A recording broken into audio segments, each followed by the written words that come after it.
আসসালামু আলাইকুম। দর্শক, খেলা নিশ্চয়ই বেশ ভালোই জমেছে এবং জমবারই কথা, আমরা এটি অনেক আগে থেকেই বলে আসছি, কিন্তু তা প্রকাশ্যে এসেছে, প্রকাশ্যে আসতে শুরু করেছে। বৈষম্য বিরোধীরা, সমন্বয়করা এখন জিয়াবাদও মানতে চান না, তারা মুজিববাদের মতন জিয়াবাদকেও ছুঁড়ে ফেলতে চান। তাদেরকে তো আর কোনো মতবাদে বিশ্বাসী হতে কেউ বলেনি, তাদের নিজস্ব একটা মতবাদ থাকতে পারেই, কিন্তু কি সেই মতবাদ? তারা তো আমাদের একাত্তরের চেতনাকেও পরিপূর্ণরূপে ধারণ করতে চান না, একাত্তরের মতবাদকেও তারা স্বীকার করতে চান না, একাত্তরের উপরে তারা 24কে স্থান দিতে চান।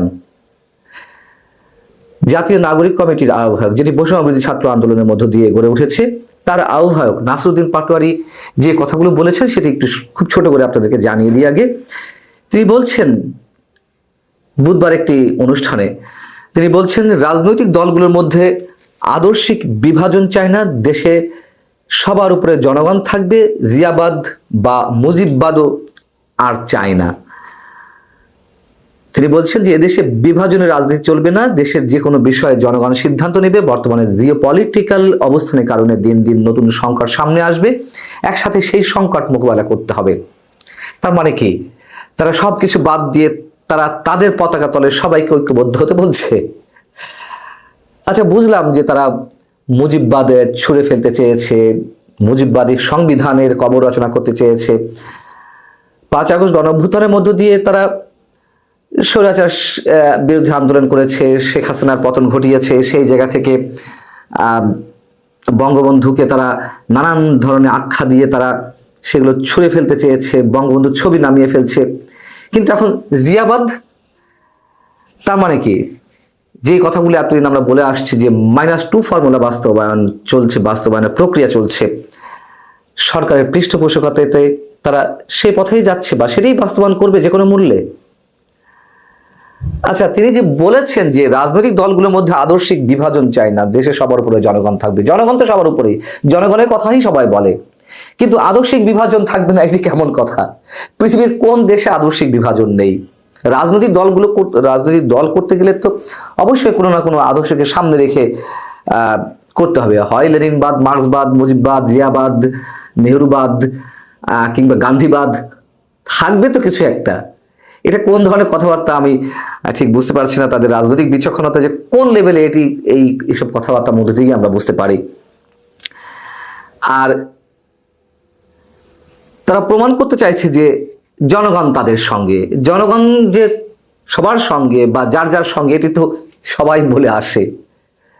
এই জনগণ যে তাদের সঙ্গে রয়েছে, তার পরিমাপের ব্যারোমিটারটা কি? খুব অদ্ভুত একটা বিষয়।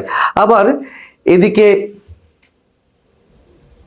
সরকারের স্থানীয় সরকার উপদেষ্টা, ছাত্র সমন্বয়কদের অন্যতম আসিফ মাহমুদ একই দিনে বুধবার তারুণ্যের উৎসব নামে একটি অনুষ্ঠানে ভিকারুন্নাসা নুন স্কুলে তিনি যে বক্তব্য দিয়েছেন, তার মধ্যে তিনি বলছেন, ছাত্রছাত্রী বা শিক্ষার্থীদের উদ্দেশ্যে বলছেন, যেভাবে তরুণ প্রজন্ম গণঅভ্যুত্থানে অবদান রেখেছিল, সংস্কার সফল করতে তাদেরকে সেইভাবে অবদান রাখতে হবে। অর্থাৎ তিনি কি আরো একটি গণঅভ্যুত্থানের কথা বলছেন? তিনি কি আরো একটি গণ আন্দোলনের কথা বলছেন, জুলাই আগস্ট গণ আন্দোলনের মতন?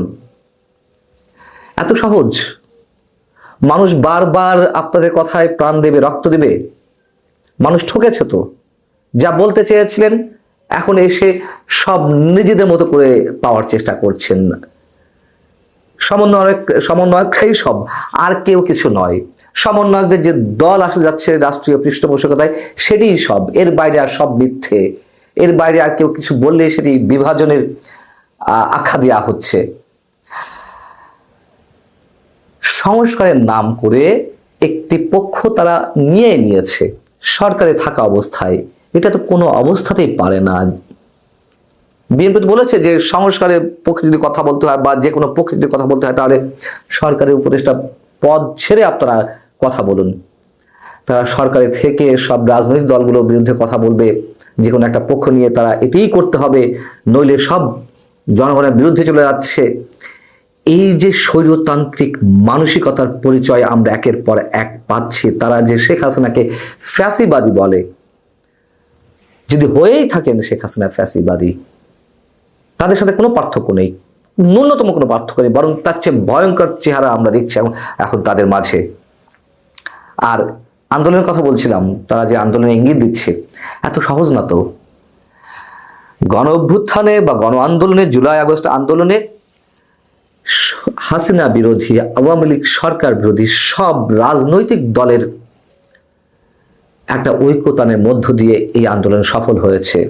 এখন ডাক দিয়ে দেখুন তো কজন মানুষ আসে, সমন্বয়কদের পক্ষে কতজন মানুষ রাস্তায় নামে।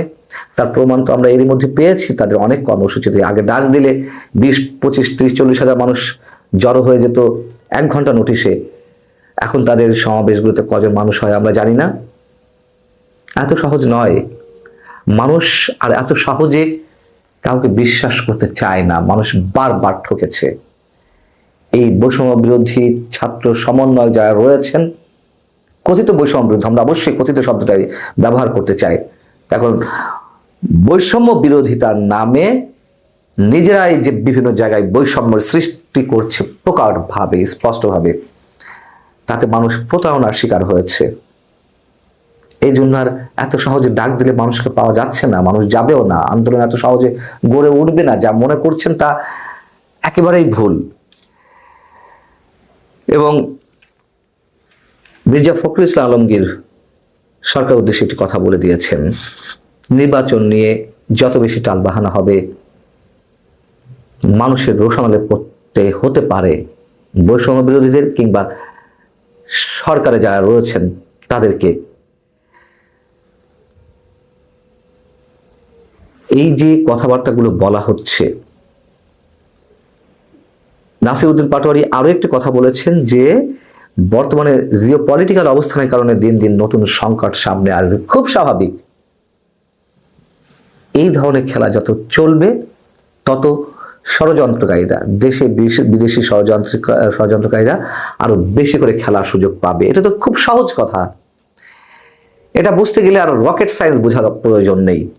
এবং সেই অস্থিতিশীলতা, অতি বিপ্লবের নামে এদেশে সৃষ্টি করছে বৈষম্য বিরোধীরা, এটিও বিএনপির পক্ষ থেকে স্পষ্ট হয়ে বলে দেওয়া হয়েছে।